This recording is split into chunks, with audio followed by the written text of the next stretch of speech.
State and Local is back on the air because this is election season in Norfolk, and I have my first interview among the candidates, and that would be Walter Byron, who is the incumbent running for re-election on the Planning Board.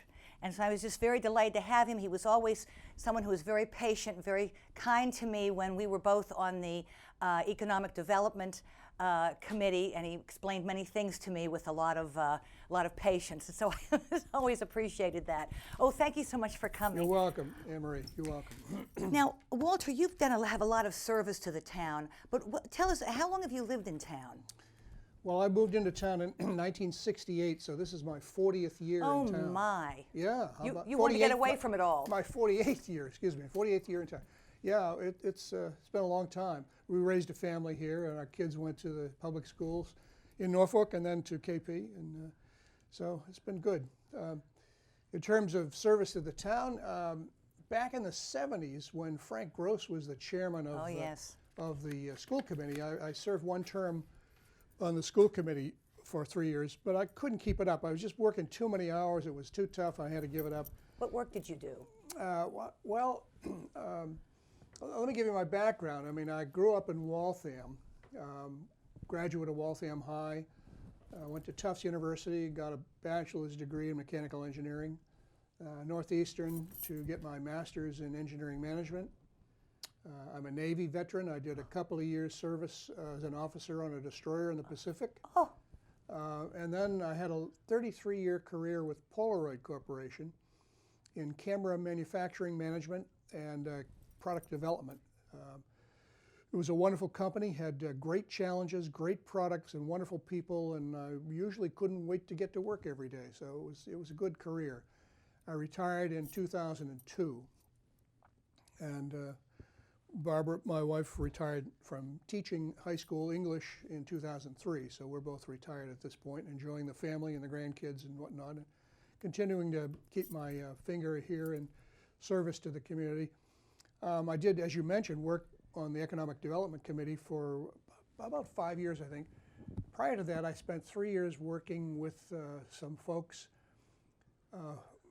as a member of the committee upgrading the master plan.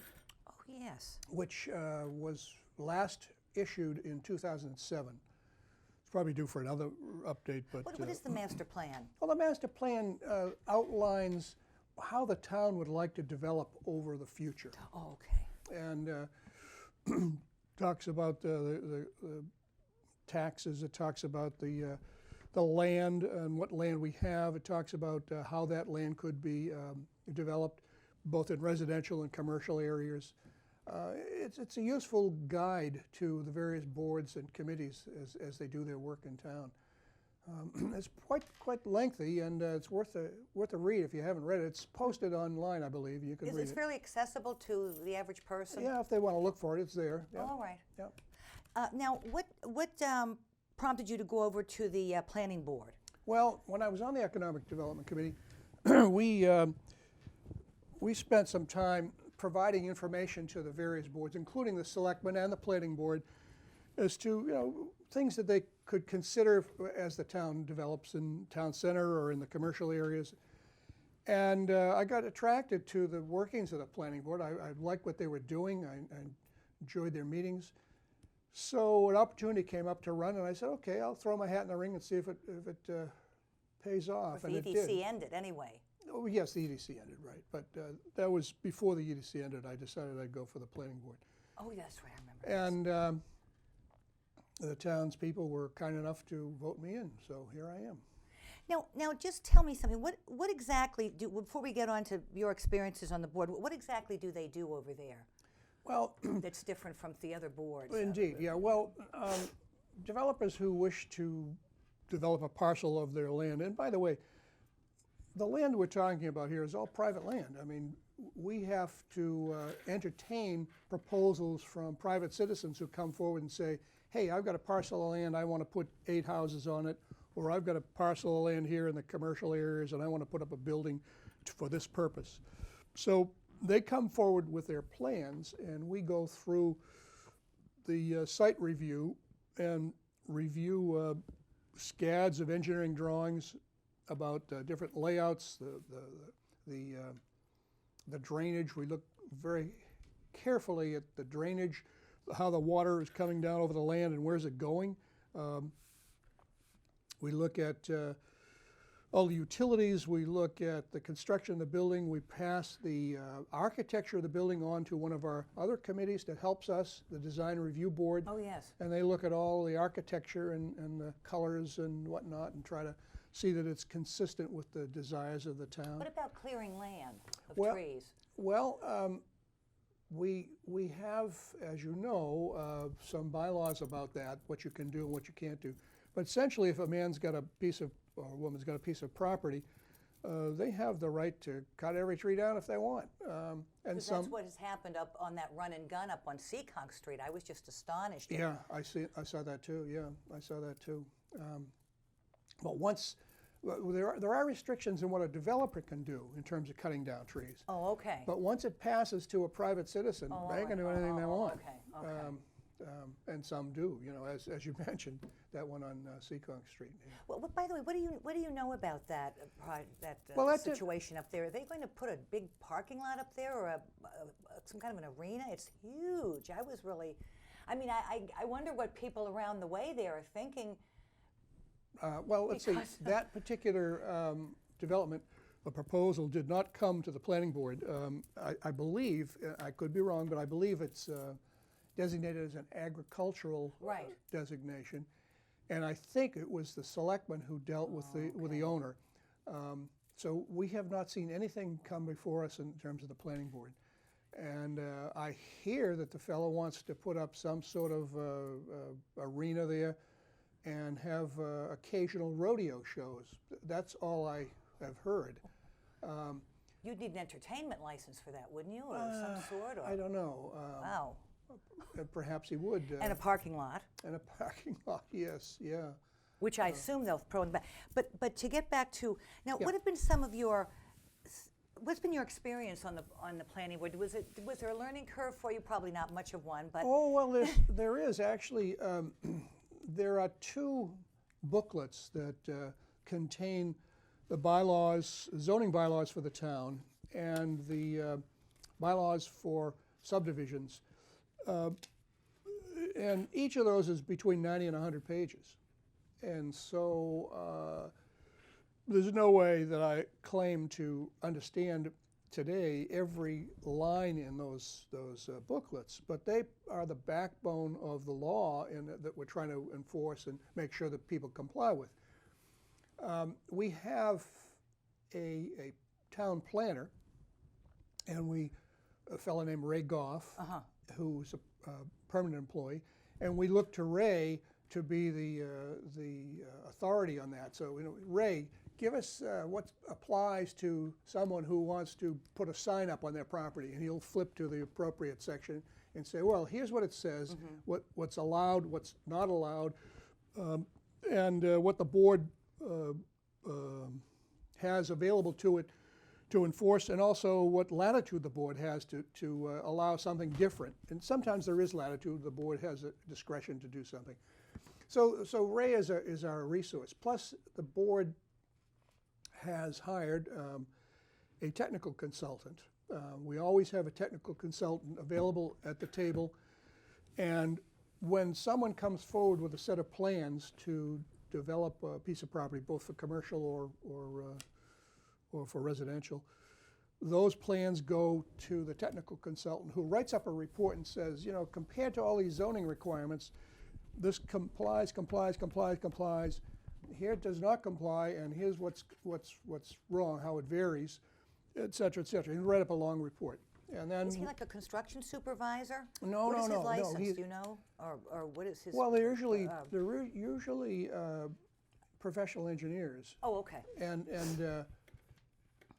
they will that report will be read to the proposed guy who comes forward and says, this is what I want to do.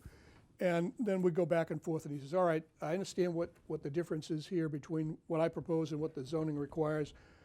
I'll make a change and come back next month and show you what I propose. And so that's very helpful. And by the way, one of the skills that you need to have, Yes. or at least can acquire, is the ability to read engineering drawings. Oh, is that right? I mean, if someone puts a folder of 10 engineering drawings in, you got to be able to read it and say, oh yeah, that's the lighting drawing that shows where all the lights are going to be. Whoops, the next one is the drainage. It shows how the underground drainage system is going to work. The next one shows where the foundations are going, and so forth. So it helps to really be able to understand those. And most of it is common sense. I mean, you can look at it and read it and understand it. If you don't, that's what the technical guy is there for, to help you interpret it. Because that might not have been much of a stretch for you, but I imagine for some people, they may have never looked at such. That's true. At such That's documents. True. That's true. There's a learning curve. I mean, I'm 3 years into it and I'm still learning. So now, tell me, were there any projects that you worked on that you felt were memorable for you, or that you felt were particularly important, or that you enjoyed working on, or that you thought maybe could have been done differently? Or Well, yeah, there's a couple that come to mind.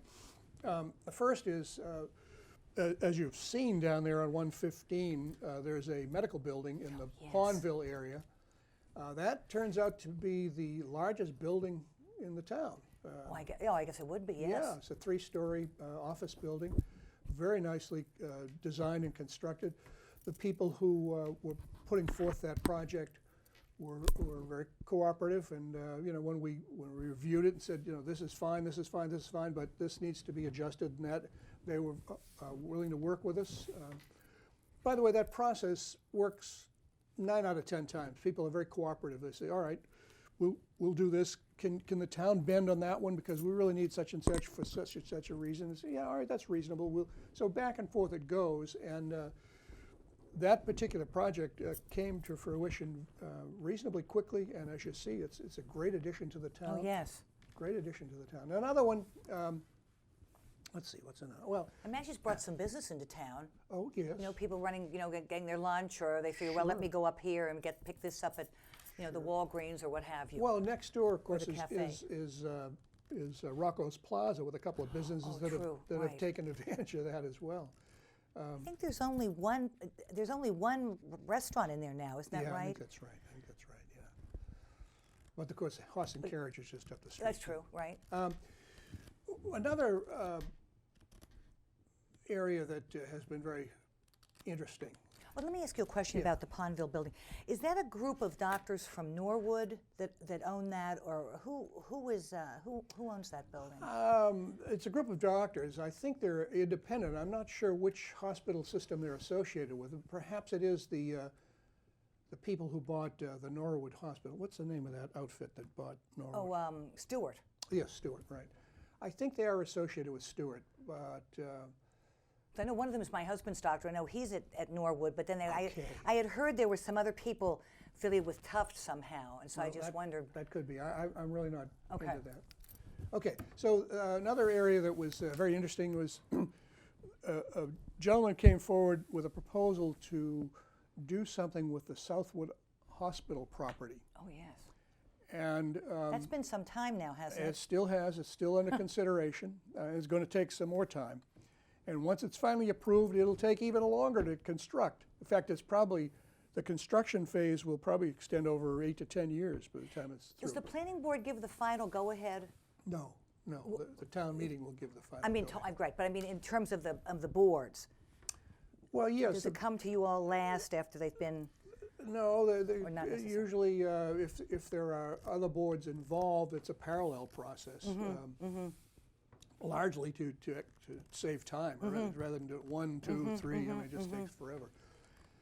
But in order for that to go forward, the town wanted to be protected. What's proposed, by the way, is an above 55 age development, couple of hundred, 220 units of age 55 and over. In apartments? Housing. Types of? Condo-like Yeah. developments. And some apartments and an assisted living facility, and a retail store as well. Now, originally, wasn't there going to be some houses or semi-detached houses with in-law areas? Or I remember we talked about that on the EDC. They were going to have some sort of an additional little apartment attached to the house, and there was some concern about, well, how would that be? Would people be renting that out to strangers? Would they be required to keep? Do you remember that? Yeah, so I do. That's gone by the board. That's gone by the board, right? These are just separate. Actually, the duplexes, as I remember them. Oh man, that's not true. 2 or 3 or 4 stuck together in like a clump. townhouse. Yeah, townhouse fashion. But the town wanted to strike a deal with this developer that said, look, From New Jersey. yes, Brownstone Development Corporation. That said, look, it's going to impose certain burdens on the town for police and fire protection and water and ambulance and all of that. And there'll be a tax that'll cover some of that. But what are the other requirements that we have? So the selectmen formed a zoning working group committee to work out a development agreement between us and Hoboken. And the planning board nominated me to be the representative on that committee. Oh. And so for over a year, we worked on a draft of an agreement with Hoboken sitting in that chair, and we're over here, and we're going back and forth and back and forth.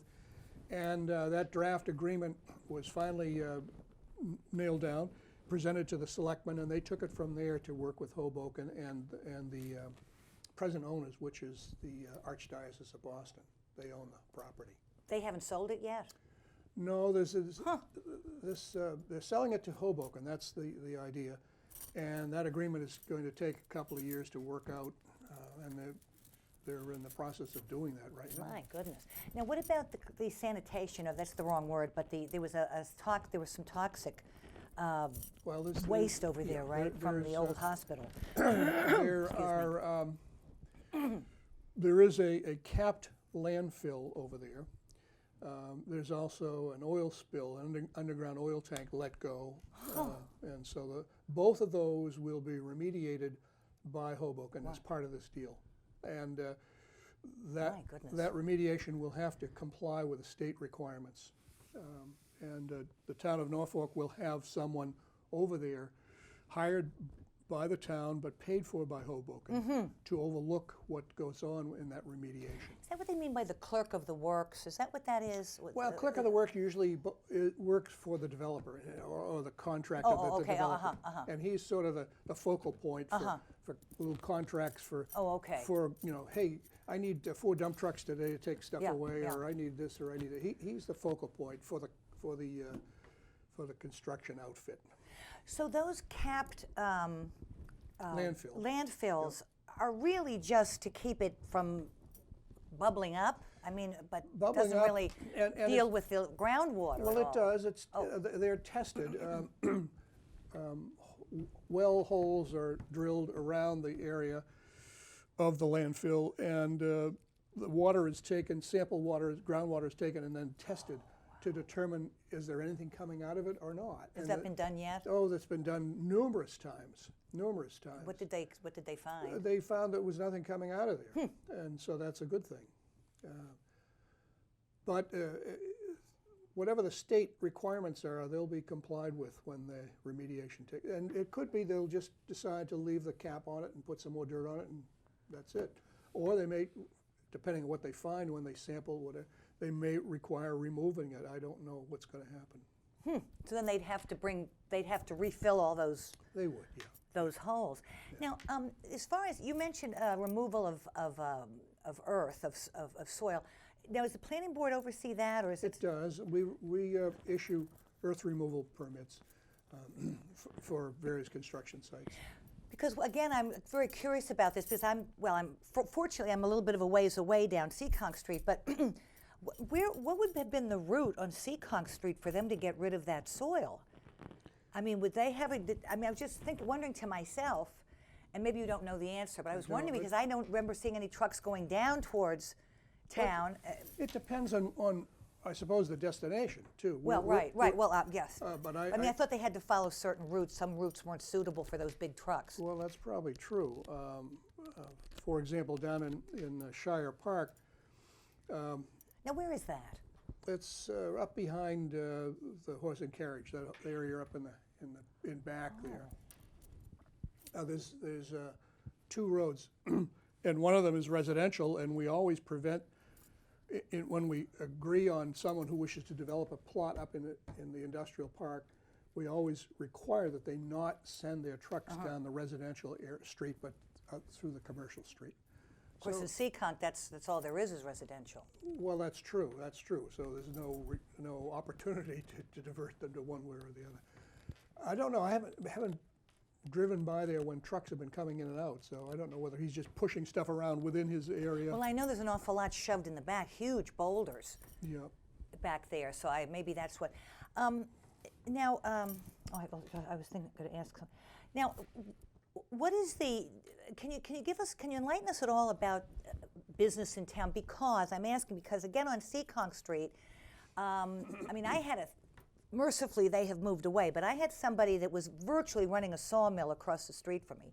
And then further up Seekonk, I know they're selling beef, which I assume is slaughtered elsewhere, and vegetables and so forth. And now this, what's the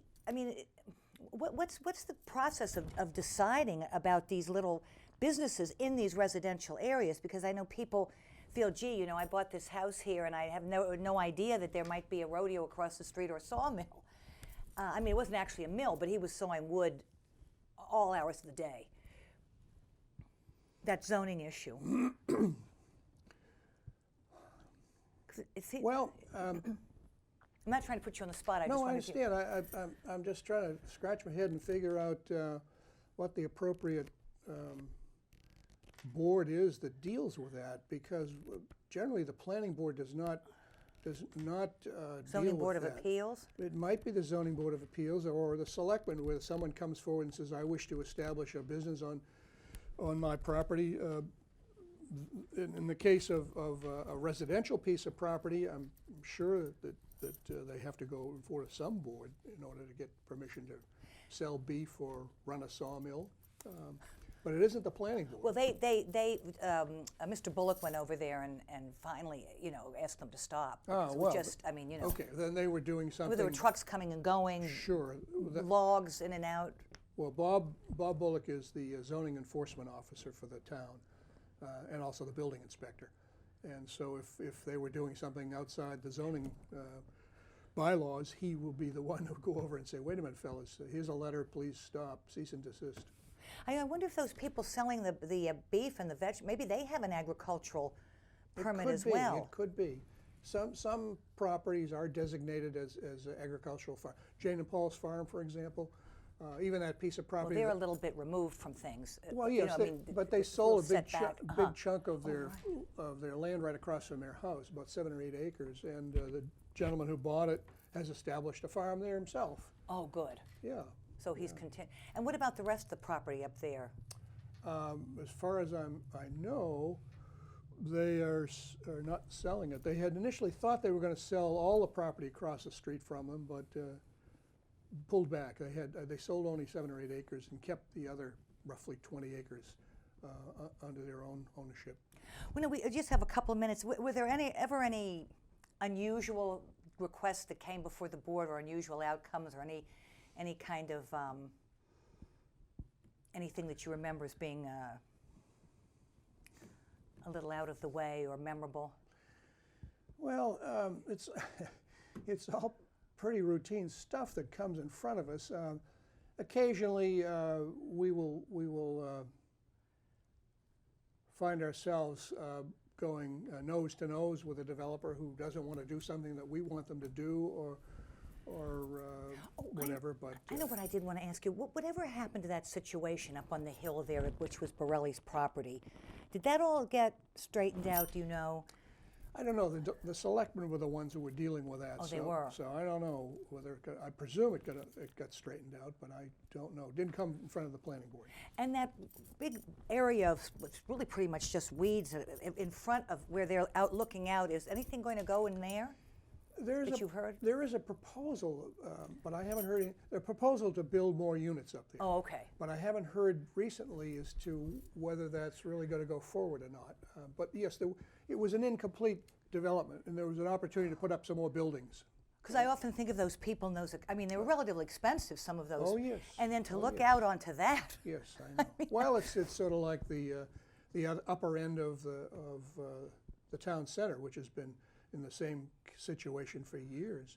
But it's all private property up in it all. But most of it's private property up in there, and you can't force them to develop it. You're talking about across from Scylla's and the, Yeah.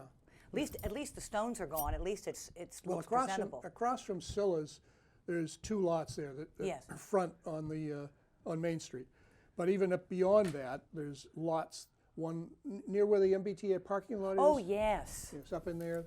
There's some privately owned lots that just aren't being developed. They don't belong to the town. We can't force a developer to do something. Right. It's a shame because that center of town has been in that know. condition for many years. And It's a lot better looking than it was. I mean, it's been a tremendous improvement. yes, I'm glad that the building with Scylla's in it got occupied. It stood unoccupied for a couple of years. That was a good move on the part of the town to get those 2 businesses in there. Well, listen, we're just about run out of time. So the election will be Tuesday, May 3rd, and we want everybody to come out and vote. And thank you for watching. I'm Anne Marie Battistone. This has been State and Local, and we'll be back with some more interviews shortly.